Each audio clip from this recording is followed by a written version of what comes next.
So corona టైంలో IT ఇండస్ట్రీలో చాలా హ్యూజ్ హైరింగ్ జరిగింది, మాస్ హైరింగ్ జరిగింది.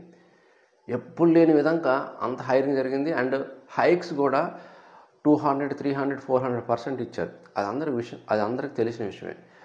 బట్ కరోనా అయిపోయిన తర్వాత కొన్ని డేస్ తర్వాత ఏమైందంటే ప్రాజెక్ట్స్ అన్ని కంప్లీట్ అయిపోవడం వల్ల, లేకపోతే ఆ ప్రాజెక్ట్స్ అన్ని హోల్డ్లో వెళ్ళడం వల్ల మొత్తానికైతే లే ఆఫ్స్ అయితే చేశారు.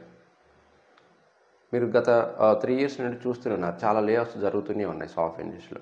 ఆ తర్వాత కొంచెం కోలుకుంటున్నాము అనే సిచ్యువేషన్లో ఈ ఉక్రెయిన్ అండ్ రష్యా మధ్య యుద్ధం జరగడం వల్ల ఏమైందంటే మళ్ళీ యుఎస్ మార్కెట్, యూకే అనే అన్ని కంట్రీస్కి మళ్ళీ ఎఫెక్ట్ అయిపోయింది.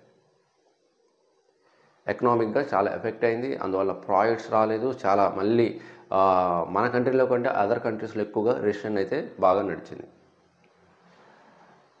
మరి ఇప్పుడు మెయిన్ కాన్సెప్ట్ ఏంటంటే, ఇన్ కేస్ ఇది కానీ జరిగిందంటే మళ్ళీ ఐటీ ఇండస్ట్రీ ఇప్పుడిప్పుడు ఏదో కోలుకుంటుంది, ఇంకా 2025 నుండి మళ్ళీ కొంచెం ఓపెనింగ్స్ రాబోతున్నాయి అనుకునే సిచ్యువేషన్కి అందరికీ తెలుసో లేదో కానీ ఇజ్రాయెల్ అండ్ ఇరాన్ మధ్య మళ్ళీ యుద్ధం స్టార్ట్ అయిందని.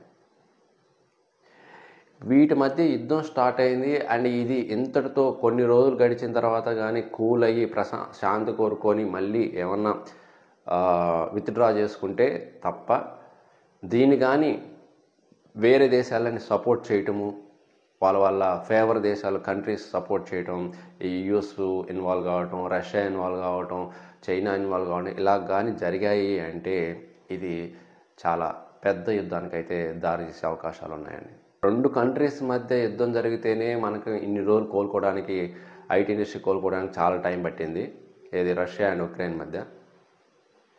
మరి అన్ని కంట్రీస్ కానీ మరి ఇప్పుడు ఇజ్రాయెల్ అండ్ ఇరాన్ మధ్య యుద్ధం స్టార్ట్ అయింది. అండ్ వాటికి కానీ వాళ్ళ ఫేవర్ కంట్రీస్ కానీ సపోర్ట్ చేస్తూ అండ్ ముందుకు పోయాయంటే మళ్ళీ ఐటీ ఇండస్ట్రీ కోలుకోవటం చాలా ఇయర్స్ పడుతుందండి.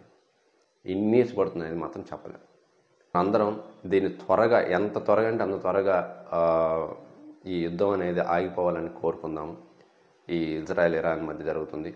ఐటీ ఇండస్ట్రీ ఒక్కటే కాదండి, అన్ని రకాల డొమైన్స్, అన్ని రకాల ఇండస్ట్రీస్ చాలా దెబ్బతినిపోతాయి. మనం మళ్ళీ ఎక్కడికో వెనక్కి వెళ్ళిపోతాం.